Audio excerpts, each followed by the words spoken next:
You are now tuned in to Go Time Dolphins with Charlie Touche and Kadeem Simmons, the Miami Dolphins podcast that's for the fans and by the fans. Gotta make them lose their mind when it's your time. And it's show time. Going all out when it's go time. Go. I ain't wasting no time. Gotta make them lose their mind when it's show time. Cause it's your time. Lay it on the line when it's go time. Go. Don't waste no time.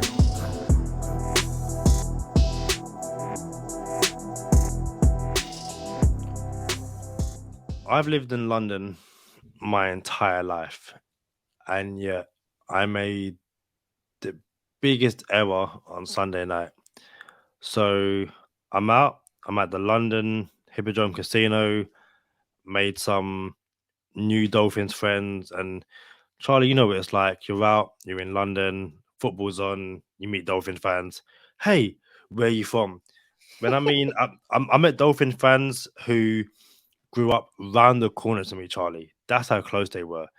And we're out and we're chatting. I'm like, okay, it's time for me to go home to record Go Time Dolphins. And I get to a train station and it's closed. So what for me would be a journey which cost me 0 pennies, $0, ends up costing me £30 in a share ride. And I'm like, oh.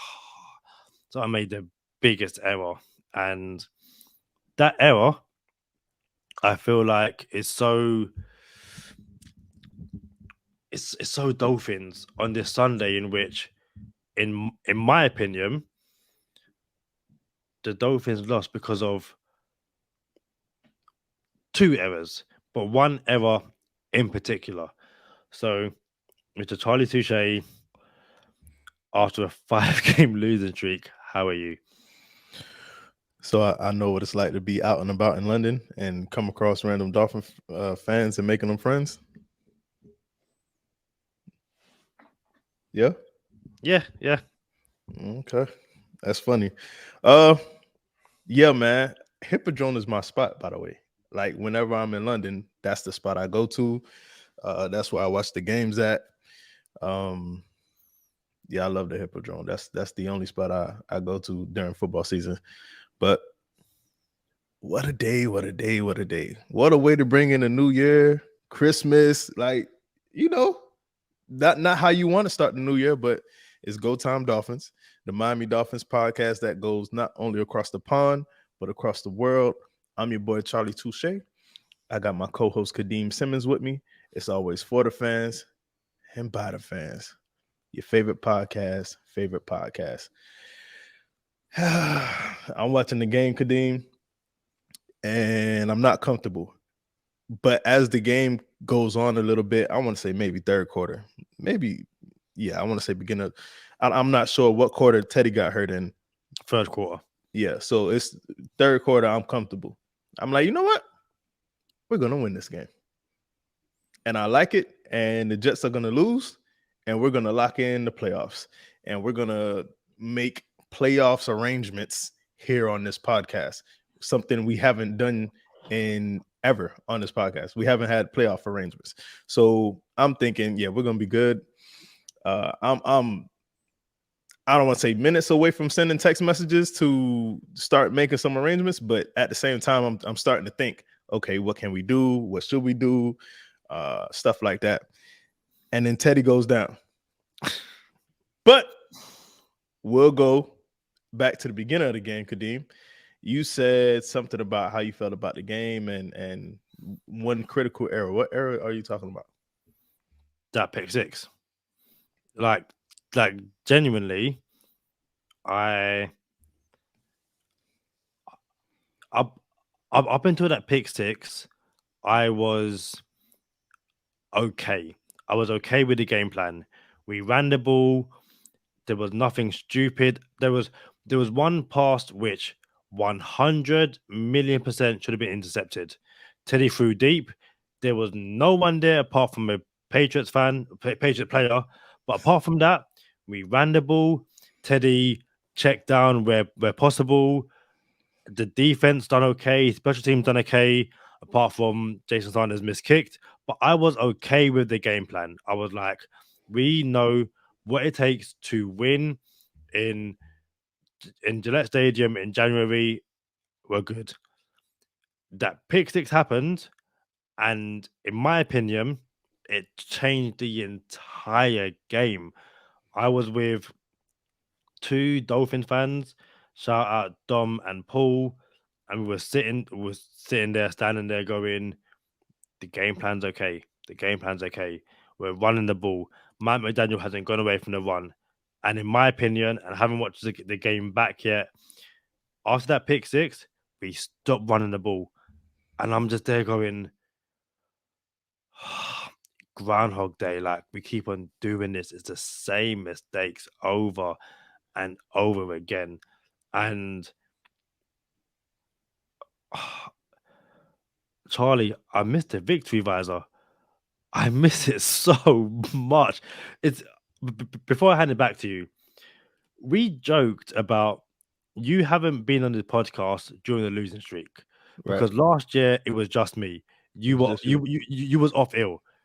Charlie, this is horrible. It is awful.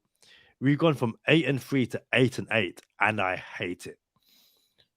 Bro, this is, someone me and you both know commented and said Brian Flores won, what was it, more games? Won more games with less talent. And that's a fact. So it's crazy how we're here with more talent and it got the same exact record that Flo did this time last year. So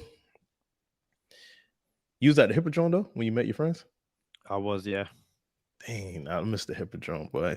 Hippodrome, Man, they got a crap table in there. I did pretty good on that crap table. See, I didn't venture there, but the Hippodrome is the place to be. And I'll say this now: we've got a WhatsApp group for like UK fans.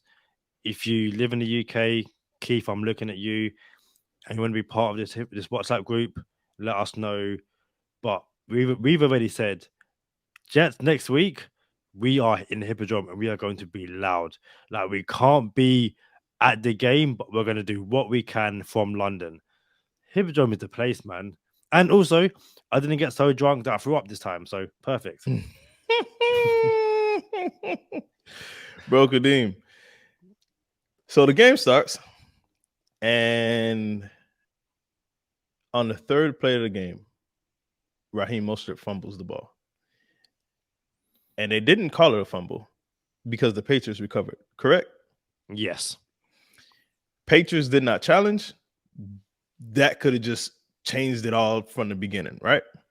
And I'm thinking in my head, I love Raheem Mostert. I really do. But this is at that point. I'm like, is it time to start giving Raheem Mostert the Chase Edmonds treatment? You know what I'm saying? Like, is it time to be like, yo, you blowing it for us right now?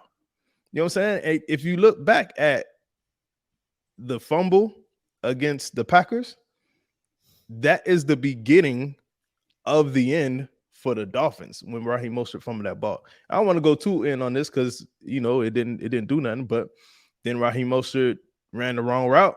Tua throws a pick. Game is still like, yo, this is not good on you, Mo. But it's not about one player or one play, but at the same time, it's like, yo, this is bad. And then he drops the ball this time. And I ain't gonna lie, bro. It was a fumble. I'm like, yo, I'm good on this. I don't need none of this. Hey, we could do Savon Ahmed and Jeff Wilson for the rest of the season. If I'm being honest with you, if this is what we're gonna get, but they didn't challenge it. The show goes on. Show goes on.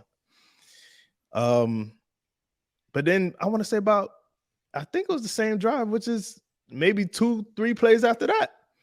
Tyreek Hill is streaking down the sideline. Teddy Two Gloves hits him deep, I want to say, and they considered it an incomplete pass.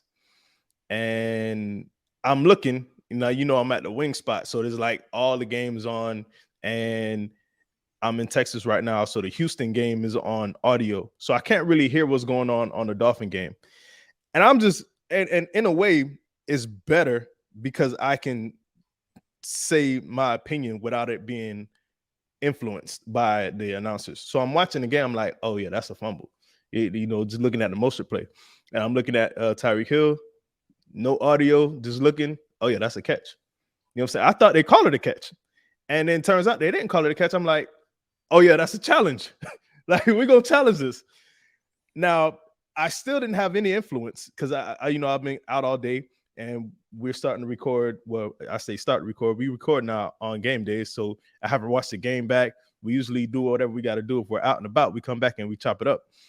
But I only asked one person so far today because I didn't have any influence. So I'm like, yo, Sherrod Steve hit me for the first time in a long time during the game. Like we usually don't text each other during the game.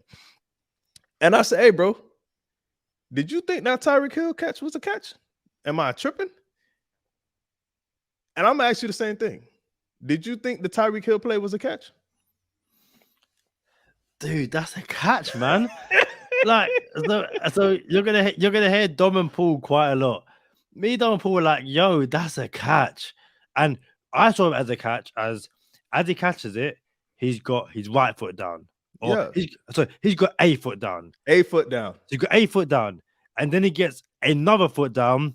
And then his third step is out of bounds. That's so it. I'm like, 2 steps, go, perfect. That's a catch. Mike McDaniel challenges it. Cool, challenges it because that's a catch. They don't give it. Hold on, no. Wait, stop the press. We challenged it? We challenged it. No. Charlie, we lost that challenge. We lost that challenge. No, all right, hold on. Now look, this is this is the first time. 3 years, Kadeem. I ain't gonna lie to you. 3 years. This is the first time we had the podcast, and we actually might be like super duper wrong to where we put out the podcast and everybody gonna be like, oh, y'all boys just tripping, y'all blew it. Now, correct me if I'm wrong, Kadeem. I thought we did not challenge it. And then Tyquan Thornton had the very same play, and that's the play we challenged, and we lost that challenge. Am I tripping? Did we challenge the Tyreek Hill catch and the Tyquan Thornton catch? So I believe we challenged our catch, didn't get it, and we didn't challenge their catch, and we did it. And that got given a catch. I'm gonna try and check that. So we're doing this live. As I'm checking that, NFL rumors says Teddy Bridgewater is expected to miss next week against the Jets with a broken finger. I'm not even going to get into that right now. My issue right now is trying to work out whether we challenge that catch. So, all right. So I got some info. So I looked at the Sherrod Steve thread just now, and Sherrod Steve basically hit me with great play calling by Coach McDaniel in that quarter. And I hit him back and said, did you think that Hill catch should have been reviewed? ? Think he caught it? ? That's what I asked Sherrod Steve. And he said it was the same as the Thornton catch. And I emphasized, bling. And then he said, yes, we should have challenged. So I'm thinking we didn't challenge the Tyreek Hill play. And you know what? This is what we get. We come in right away after the game. My dog Saucy too over there. I see you, Kadeem. Well, I see you. So at the same time, this is what I'm saying. I think we needed to challenge that, bro. And if we lost the challenge, then now the NFL has some answers to do. But anyway, at the same time, his foot was down when he came down with it. So you don't have to take an additional step. But like you said, the extra foot came down. So that's 2 feet were in while he had possession. And I believe if we get that first down on the first drive of the game, it changes the whole complex of the entire game. We're not struggling anymore. We're not behind the 8 ball the entire game is what it felt like. It felt like we were pulling teeth, if I'm being honest with you. So then, I thought the Patriots, so the Patriots come back and Thornton does the same exact thing, and then we challenge that one, which I'm 100% sure about. So then we challenge that one, and then they give it to him like, oh yeah, no, this is a catch. And then so now it kind of not justifies, but it kind of gives you insight on whoever is in the booth for the Dolphins saying, "Oh, we shouldn't challenge this because it's not a catch." Then we challenged the Thornton catch because we don't think it's a catch. And then guess what? We had to learn the hard way. Both of those were catches, and we missed out on ours. So I'm looking at Joe Shad at Shad Joe, and he says Miami Dolphins poised to win their first challenge of the season. And then I looked at the comments, and the comments are all, yeah, you should have challenged the Tyreek Hill catch because they gave the Thornton catch. And the Dolphins are 0-4 on challenges during the season. Again, the issue then becomes if the Dolphins challenge the Patriots catch because you've given our catch not a catch, you can understand them challenging it because, like, Yeah, same game, same situation. right. You said ours isn't a catch, so you now have to give theirs not a catch. And they were like, "Oh no, that's a catch." I was like, "Hold on, if theirs is a catch, then you messed up earlier." But Simple math. it really is. But I think even then, the Raheem Mostert fumble was a fumble. So I'm Yep. there going, you know what? You done us a favor by not giving that fumble. So I'm not too angry about the catch, non-catch. However, each situation is their own. Each situation leads to a complete different outcome. And it's yeah, you can go back and look at catches or challenges all day long. It's So gone. I felt like Teddy was staring down his receivers a little bit too long for me, for my liking, just a tad bit too long for my liking. And first half, there weren't too many notable plays in the entire game, not even just for the Dolphins, just for the entire game. Like the highlight of the first half for me was a Elandon Roberts rare sack. Elandon Roberts shoots the gap, comes down with a sack. I'm not sure how many sacks he has on the season, but I gotta believe if he has any, it was probably like half sacks. You know what I'm saying? But this one was him himself, like his whole shot the gap, came down with McCorkle Jones, and I'm like, I told you, listen, Elandon Roberts might not be one of the best linebackers in the league, but he's a football player, bro. Like that is the type of football player you want in your locker room. That's why he wears a C on his chest. So the highlight of the first half, Kadeem, and correct me if I'm wrong, was the Morstead punt that ended up inside the 3-yard line. I'm like, bro, that was epic. That was a beautiful punt, beautiful. Like we didn't even have to cover it. It angled out inside the 3-yard line. I couldn't believe it. But that's all the highlights we have for the first half. Yeah, there was the Christian Wilkins sack, which led to a Stevenson 18-yard run, which got a first down, which led to the Landon Roberts sack. Yeah, the highlights probably was that punt, and I think especially because that punt led to a 3-and-out, which we got points off of. But yeah, but again, I was okay with not that many highlights because I still think we were the better team, and it looks like, in my opinion, if we went up another gear, another level, the game was done, finished. I didn't think the Patriots had another level to get to. I think that in the first half, what I saw from that half was, okay, if the Dolphins improve by 1%, the game is done. And the rest is history. That's crazy, bro. Because I felt the same way. I'm like, these boys ain't got nothing for us. Nothing for us. And I know woulda, coulda, shoulda. I understand that. And I just believe when we had that 3-game run, Chargers, San Fran, and Buffalo, everybody, win 2 out of 3.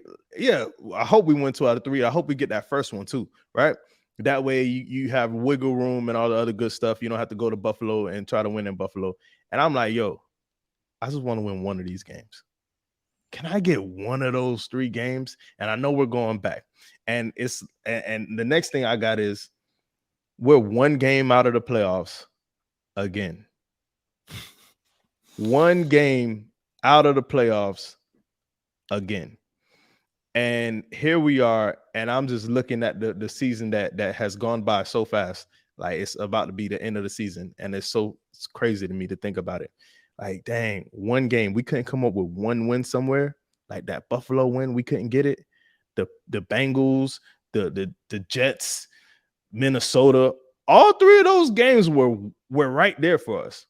Even the Chargers game was right there for us. And even before it got late in San Fran, it was there for us. Even when we played Buffalo, it was there for us, right? So yes, Tua had his worst 2 games against the Chargers and San Fran, but they were still winnable. We could have still won those games. So that just tells me, like, I understand every team has injuries. Every team has injuries.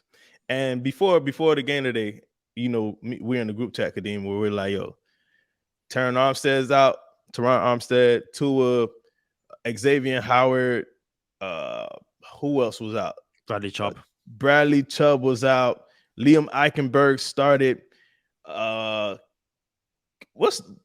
didn't even know we had this tackle, Kendall Lamb. Yeah. He comes in and he gets hurt. I'm like, bro, this is unprecedented territory. You know what I'm saying? We have corners that, bro, God bless Keon Crossan, dog. He is not a starting corner in the NFL, bro. He's not a backup corner in the NFL, bro. You know what I'm saying? So when he comes up with plays, it's like, yo, that's awesome. But he just played against Aaron Rodgers and didn't get the scoreboard lit up against him. You know what I'm saying? He's been filling in well, but we can only ask so much from all of these backup DBs. And eventually, I forget the term. The rooster's gonna come home to something. Something's gonna come home to roost. Yeah, something's gonna come home to roost, or like that. Yeah, something like that, right? Eventually, it's gonna catch up. I think that's what what the phrase means. But anyway, you know what I took from this game today, Kadeem? I took that this team looked exactly the same, but without Tua. We still had the drops. We still had the drop catches that turned into picks. Tyreek Hill drops a pass, and it turns into an interception at a critical juncture of the game. We didn't challenge plays we should have challenged. What else we got? Fumble on the third play of the game. All kind of stuff that defense can't get off the field on third down on a huge juncture of the game. You know what I'm saying? Like, bro, not right now. Giving up 17 yards when we don't need you to give up 17 yards on the third down, right? And for me, this is like, here we go. Yeah, if Tua was here, everyone would say this is Tua's fault. Understood, right? Oh, it's the quarterback. The quarterback didn't do enough to overcome these situations. I don't know how that works, but he didn't. But I think it's time to, whether you like it or not, understand that Tua has a way of masking the Dolphins' deficiencies. If you remember last year when we had the 32nd ranked O-line in the league, when he was out, it looked like the 32nd ranked O-line in the league. When that's a lie. It was the 40th ranked. Like when Tua was out, that O-line was the 40th ranked out of 32. How is that possible? For sure. And when he came back, it was, he's getting the ball out faster. The line looks better. Air quotes, look better. You know what I'm saying? Because he can deal with the deficient line. And now, again, when we don't have Tua, it looks like we're not even the middle of the road football team. We look below average when we are without Tua. So he masked a lot of deficiencies for this team, and we can't win like this. We couldn't win with him with all these deficiencies, and now we can't. We have to find a way, if he's not going to be available, to bring home a W against the Paper Plains. How many? And I say deep passes. I'm passes over 15 yards. How many passes over 15 yards did Mac Jones complete today? And again, I'm going to say these names quite a lot. I was chatting to Dom and Paul throughout the game. And I'm watching this game, and I'm watching Jones complete Hold on, you said Jones, McCorkle Jones? Yeah, Oh, okay. I'm watching him play on complete check down after check down, and them drive down the field using check downs and us giving away penalties. And there's nothing wrong with that because it works. But I'm looking again. One of our biggest plays was a check down to Raheem Mostert, and he broke like 6 tackles. He was like, "Get off of me! I am stumbling forward." You feel me? So again, I'm looking, and I'm not. I don't want to criticize McDaniel, but I'm looking at the game plan throughout the entirety of this game. Your starting line is down. I'll give you 2 offensive linemen at a minimum. You're down 2 offensive linemen. You're down your starting quarterback. Your starting fullback has a massive cost around his hands. You are, and again, teams have injuries. You know, the Patriots or New England had about 3 DBs out. So I'm like, okay, injured offense against injured defense. But I'm looking at this game plan and I'm going, keep it simple. Check down. Let's eat up underneath and let's hope that someone can break a big play. And that's I don't want to. No, forget it. I'm taking away credit from New England. They didn't beat us. We beat ourselves. We lost by what? We lost by 2 points, yeah. Yep. And of Dolphins those covered. points, of those points, we gave up a pick 6 and missed a field goal. So I'm looking at that game going, we beat ourselves. They forced a turnover and score points off it, and we missed a field goal. They missed an extra point, but that pick 6 was the difference. And not only did they score a pick 6, they injured Teddy Bridgewater on that pick 6. So again, that's why to me that pick 6 was the turning point. And I'm at a loss for words as to why the 2022 Miami Dolphins can't win a game without their starting quarterback. When other teams in the NFL, without their starting quarterback, find a way to win. No matter, again, teams have injuries, but regardless of injuries, we can look at the 49ers, the Cowboys, even when the Jets were down to whoever was that quarterback, I don't care who was that quarterback, they found a way to win. And this is, if anything, this is a message to anyone who doesn't believe in Tua or doesn't think in the answer. Look at this season and tell me how the Dolphins have done when Tua hasn't finished a game. Yes, Tua lost games when he started, but the Dolphins have won 0 games, including today, when Tua hasn't started. And I promise you, if Tua starts today, Tua carves up this New England defense. It's not even a question. Prime example, that play, I think it's a 3rd down where Teddy Two Glass throws it behind Jalen Waddle. A healthy Tua doesn't miss that throw. He just doesn't. And so I'm gonna be fair because I could hear people on this just listening to the audio version right now. Like, he does miss these throws because he threw 3 picks in the last game. Listen, man, I'm not doing this with y'all boys. You know what I'm saying? Like, hold on, I feel you, bro. Very quickly, I said a healthy Tua. I feel because you. We now know Right. I feel you, and they'll tell you coming up with an excuse for him. You know what I'm saying? But I'm gonna be real with you. It's crazy how, he had 2 bad games, and against San Fran and the Chargers, bounced back against Buffalo, had an outstanding first half against the Packers, and then a bad fourth quarter, and all of a sudden he's not it. I said that before. I don't understand how we can go from, you know what, we're good enough to compete with everybody. We have some injuries, and we're right there. We can beat Buffalo, and Buffalo is the best team in the league. And to the next week is, burn it all down. So I don't understand that. And then if you look at Teddy Bridgewater's injury, it was hand on hand. He threw the ball, hit the defender's hand, and he broke his finger. Same thing that happened with Tua's thumb. He hit it on the helmet. It's a common injury amongst quarterbacks. This happens all the time. So for people to use that against Tua, like, oh, he's injury prone, he hurt his thumb.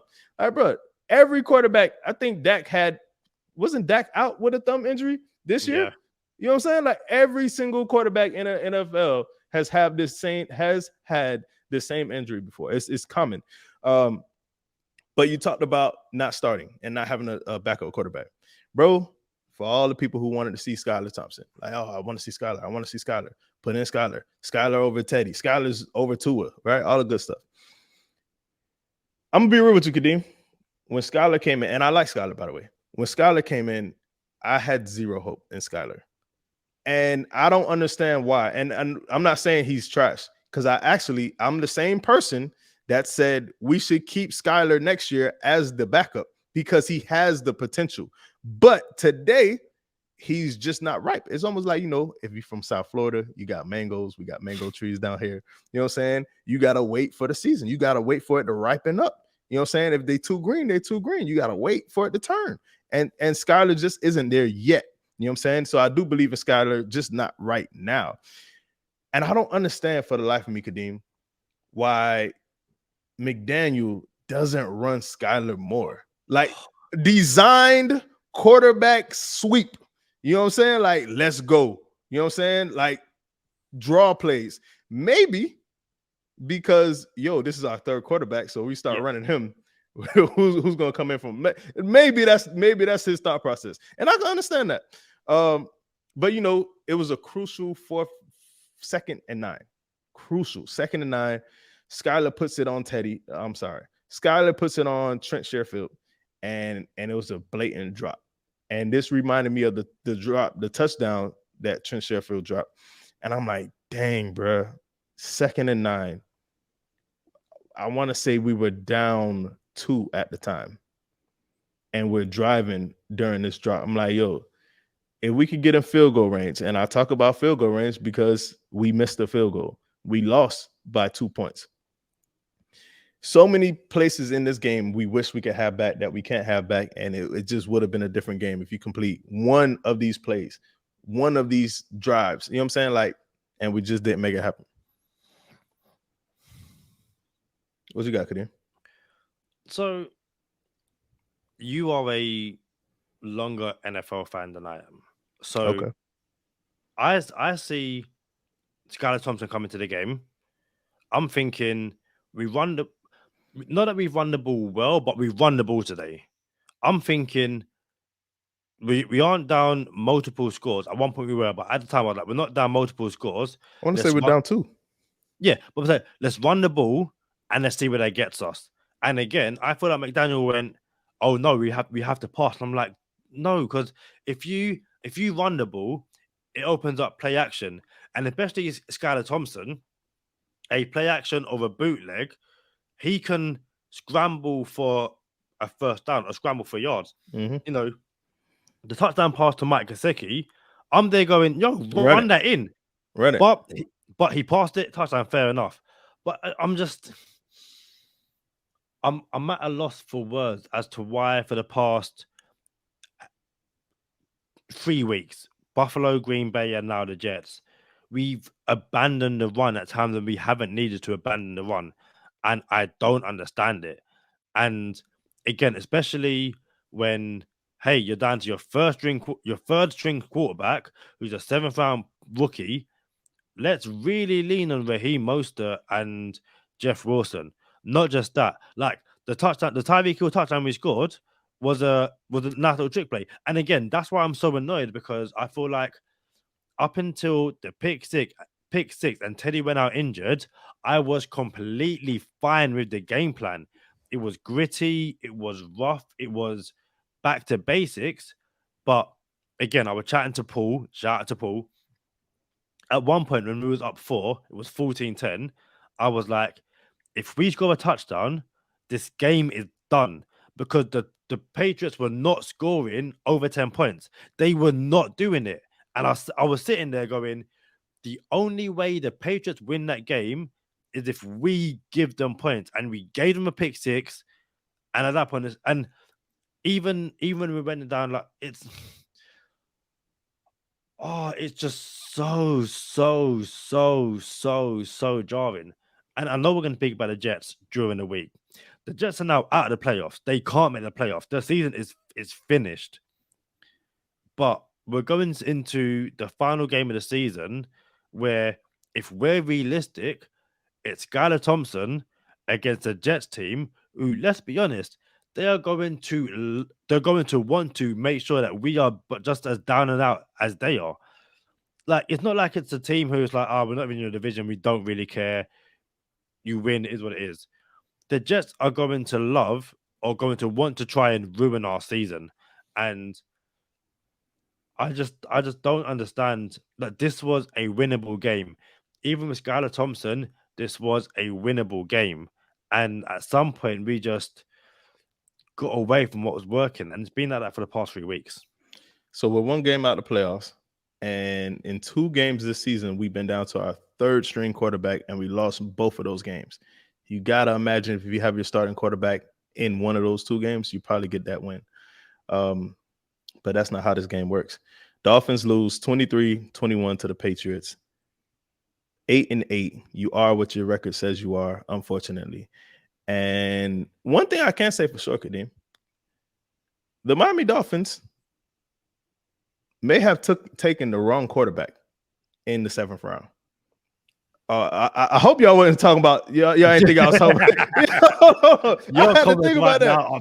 Literally, you said that they were quarterback. People press pause, coming out and literally go on their phone. Yo, Charlie's not a Tua fan. Yo, Charlie, what are you saying? Like, they are in your mentions right now. Like, they can't even hear the conversation. Literally, a podcaster said Charlie Touche is not a Tua fan. To the wrong quarterback. Charlie Touche said the Dolphins should have taken Justin Herbert. You didn't even say that, but that's what I'm saying right now. Charlie, the receipts was coming out, bro. They were like, he did it. He's done. He turned on Tua. Touche turns on Tua. That would have been the headline. But no, man, that's funny how that works. So the Dolphins took Skylar Thompson in the 7th round of the 2022 NFL draft, and the 49ers took Brock Purdy. Turns out, I've been wanting to say this, man, and I forgot. And in the 4th quarter group chat, someone told me about it. I'm like, oh yeah, I forgot to mention that on the podcast. Turns out, Kadeem, Brock Purdy was a Dolphin fan growing up. Yeah. And his dad, well, his family's like his dad was from Miami, I believe, and don't take this part to the bank, but I think his dad played baseball at University of Miami, or he went to University of Miami, something like that. And the reason Brock Purdy wears 13 is because of Dan Marino. Yeah. So he comes in, beats the Dolphins in his first NFL game, and now he's thriving and about to take his team to the playoffs. And shout out to Brock Purdy, man. But I ain't gonna lie, I like Skylar Thompson, but Brock Purdy is definitely the better one out of the 2. You can be wrong sometimes. It's cool. It's okay to be wrong. But then, do you not think it's just a matter of Shanahan and McDaniel, both with 7th round quarterbacks, they're just using them completely different. So again, Brock Purdy, yes, he's had to make some really difficult throws, but the 49ers said, hey, we're going to lean on Christian McCaffrey. Whereas the Dolphins, again, I would love to see the breakdown in terms of passes and rushes when Skylar Thompson was in. Because again, in my opinion, there were genuine situations where the Dolphins could have run the ball and they decided to pass the ball on like 1st down, 2nd down, and they got to a situation where it's like, okay, it's now 3rd down and we have to pass it. And I think one of the criticisms, in my opinion, against Mike McDaniel is that he hasn't put the team in the best position to succeed. Run the ball more.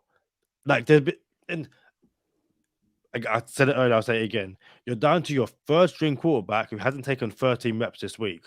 Why are we passing the ball over and over and over and over again?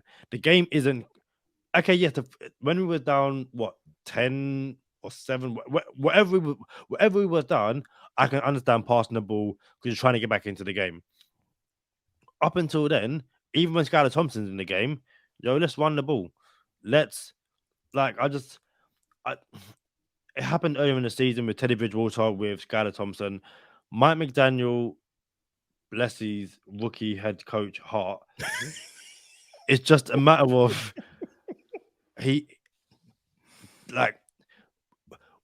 we've gone from only taking 2-3 yard passes to only going for 10, 15 yard passes. And it's like there's no middle.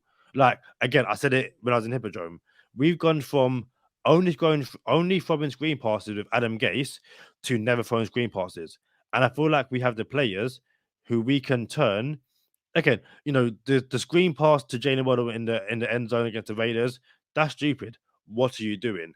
But I feel like we haven't even attempted that. And the final touchdown from Jones to whoever it was just like, hey, this is a bad matchup. We're never gonna try and do anything cute. We're just gonna throw it to them. And I feel like we don't try that enough. It's like, again, New England had no DBs out there, none whatsoever. So we didn't even turn around and say, hey, it's Waddle and Hill at the line of scrimmage. 5 yards, it's done. Now Bro, what? even when they scored that touchdown, I think we only had 10 people on the field. And Duke Riley's pointing like, yo, who got this dude? I think I counted 10 men. I could be wrong. I only watched it once. But I think there's only 10 people on the field. Like, they still couldn't even really. And that was after a 30-yard penalty because Keon Crossing couldn't look back for the ball. You know what I'm saying? So it's just, bro, we're better than this, bro. And this is, yes, I'm gonna tell you why. And I'm glad you said that, because I'm not upset right now. I'm not tripping. I'm not shocked. I'm not like, oh my goodness, we're panic. You know how I'm quick to say, where's the panic meter? You know what I'm saying? Where's the worry meter? Where's the panic meter, right? I'm not worried. I'm not panicked. It's because look at the team we put on the field today. Yes, the Patriots were hurt. But, yo, you get down to your third quarterback. No Teron Armstead. No Xavier Howard. In essence, you're only playing with like one starting DB, in essence. You know what I'm saying? Everybody else. Holland. Yes, it was. And even he got injured. Yes, he came back, but yeah. You feel me? So, bro, you only had one starting DB of the 5 DBs that you have out there. Listen, this is not an excuse, but I'm not panicked. I'm not tripping. I'm not worried. I know some people just I'm done. I don't know what to do. I don't want to do this. Bro. Listen. It's unfortunate that it came down to week 18, the last week of the season. And I know I probably shouldn't say this, but it's the Jets, bro. We should be able to beat the Jets, bro. Okay, but I have to interrupt because we literally said this. We're like, it's McCorkle Jones. Like, we should be able to beat the Patriots. And I get to a point where I'm going, I'm not saying Tua is the be-all, end-all, but I don't think Tua loses this game against this New England team. I don't think Tua loses to the Jets next week. I don't think Tua loses to the Jets earlier in the season. Does Tua play next week? I don't think he does. I don't think he does either. So it's essentially, and again, nothing we can do about it. But our season comes down to can Skylar Thompson beat the New York Jets in Week 18 with playoffs down the line? And you know what? Generally, he can if the ball is in the hands of Raheem Mostert, Jeff Wilson, Tyreek Hill, and Jalen Waddle. My issue is that we're still gonna try and play like Tua's back there, and I think that will be our downfall. Not getting too much into the Jets preview, but I gotta imagine. Yes, we wanted that. You know what? Let's turn the streak around. Turn the streak around. You know the song? No. It's turn the beat around. I just remixed it. Just shut up, man. All right, so look, yes, we wanted to get this win against the Patriots. Then you get a win against the Jets, and now you start streaking, and then you go into the playoffs, and now you feel good about yourself. We got 2 wins. We're back on the right side of things. Now we go to Kansas City or go to Cincinnati or go to Buffalo. Let's see what we got. That's what we wanted to do. But we can't do that now. But at least you got one more home game.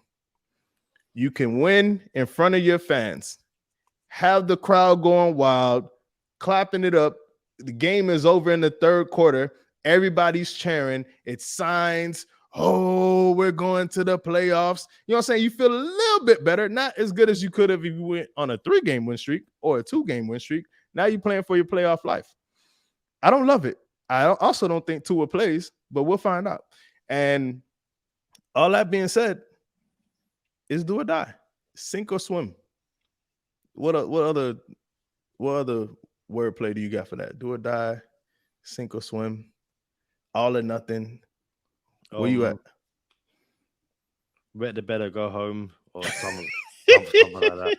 Go hard or go home. Yeah, go hard or go He home. said wet the bed Oh. or go Okay, that's my new one. And the thing is, I know the dumb one as well. You have two choices. You wet the bed or go home. Well, I'm gonna go home. Like, why not stay here and wet the bed? That's such a dumb thing to do. Hey, if you're not home wetting the bed, who bed are you wetting? That you gotta go home. Hey, it's a sleepover. You know, you're young, all your friends around, it's the first sleepover, and and the thing is, it's not even a bed. The chances are you're on the floor, like wet the sleeping bag or go home.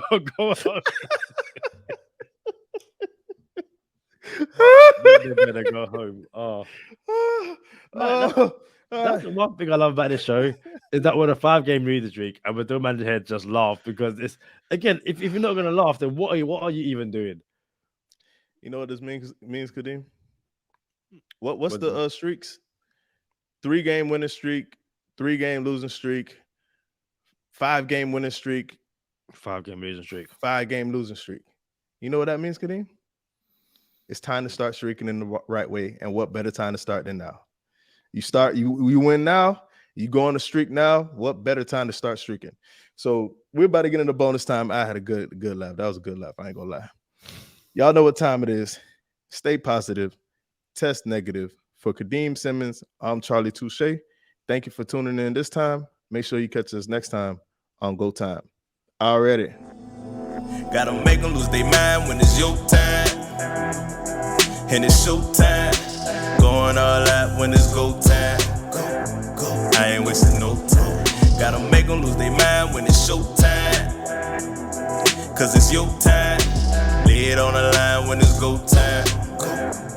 Don't waste no time. Gotta make them lose their mind when it's your time. And it's show time. Going all out when it's go time. I ain't wasting no time. So, and it's Dolphins social media, so take it with a pinch of salt, I guess. Do you think Bradley Chubb, Teron Armstead, and Xavier Howard quit on the team this week? No, I don't. I no, not at all. I think there's some judgment calls you have to make in the locker room, especially in the front office and coaches and GMs and players. It's a business at the same time. You know your body. I don't think no one is quitting knowing how close we are to the playoffs. That being said, I also think if out of the ones you just mentioned, if there was a conversation with outside of themselves, like, yeah, I don't know if I can go, or maybe all three of them said we can go, and then someone else said, like, the coach or position coach or GM or who knows, someone in the front office said, yo, we appreciate your willingness to go, but we're going to hold you out and we have to win one of these next 2 games. And we need you healthy, not just for the next game, but for your career.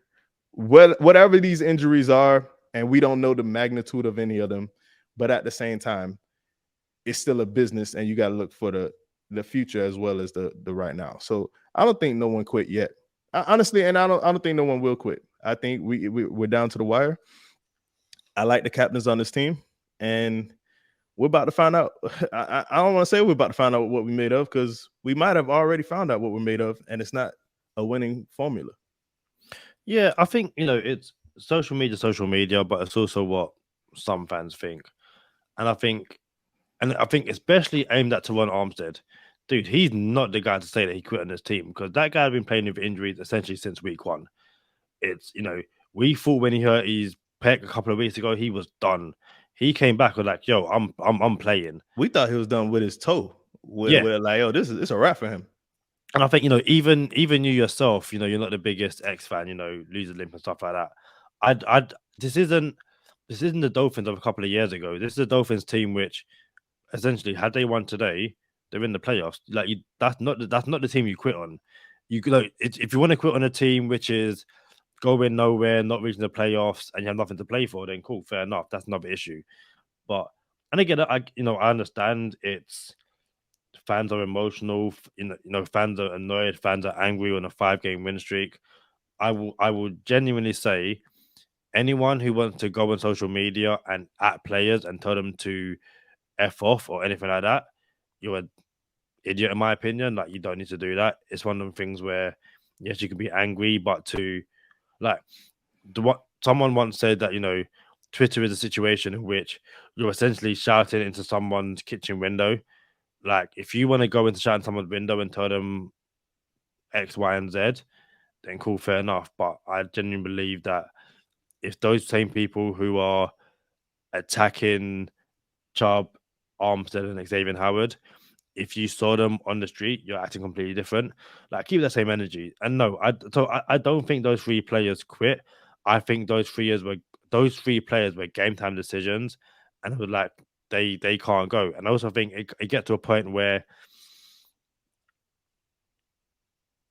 yes, you might be on the field, but you actually might be doing more harm than good. For sure. Like, you know, the same people saying that X quit on this team and, you know, didn't play this week.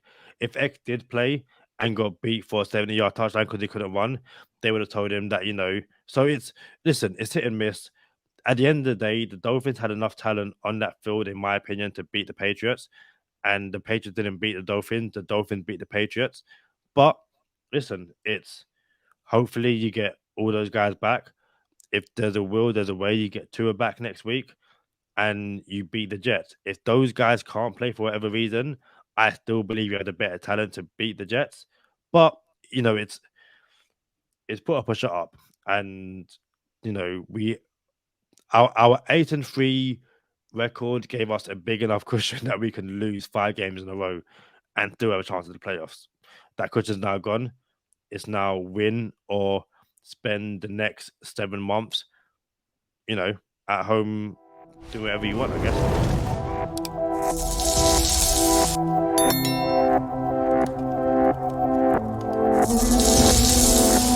Music.